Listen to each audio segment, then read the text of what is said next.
کەمپینی لە خەڵکەوە بۆ خەڵک نایخوای گەورە و میهرەبان وا لە ناو مانگی پیرۆزی ڕەمەزان داین ئێمەی دانیشتوانی شاری کفری ماوەی 32 ساڵە لە نێوان دوو حکوومەتە گیرمان خواردووە زۆرترین هەژار و بێکار لەم شارەی ئێمە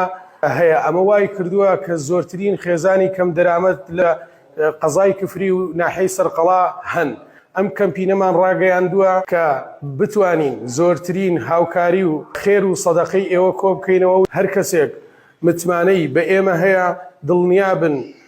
متمانەی خوای گەورە لەسەرمان بێت وەکو خۆی دابەشی ئەکەین بەسەر ئەو ماڵە هەژارانەدا و بەڵێنی پێغەمبەری خوایە صلی الله علیه وسلم لە بەخشین هیچ ماڵێک کەم نابێتەوە بەڵکو زیاد ئەکات بۆیە داواتان لێ ئەکەین لەم کەمپینەدا هاوکارێکی باش بن بۆ ئەوی بتوانین ئێمە زۆرترین ماڵە هەژار ئاشت بکەینەوە خێرخوازانی بەڕێز هەر کەس لە ئێوە ئەگەر خۆی ماڵە هەژارێک ئەناسێت پێمان باشە خۆی بەدەستی خۆی بیگەێنێت بەڕێزان لە ناوخۆی کوردستان و شاری کفری و لە دەرەوەی وڵات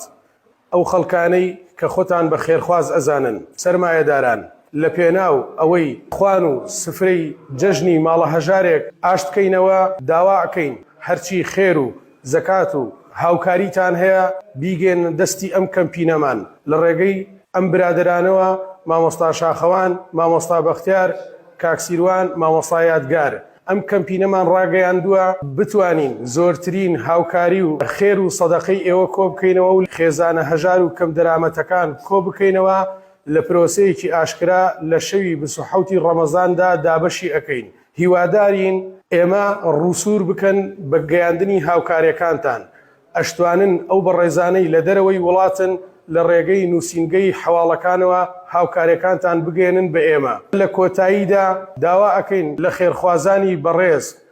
خەڵکی فەقیر و هەژار و کەم دەرامەتی قەزای کفری و ناحەی سەرقەڵا لە بیر مەکەن بێبەش مەکەن لە هاوکاریەکانتان ڕووسورمان بکەن بۆ ئەوەی بتوانین زۆرترین ماڵە هەژار ئاشت بکەینەوە بۆ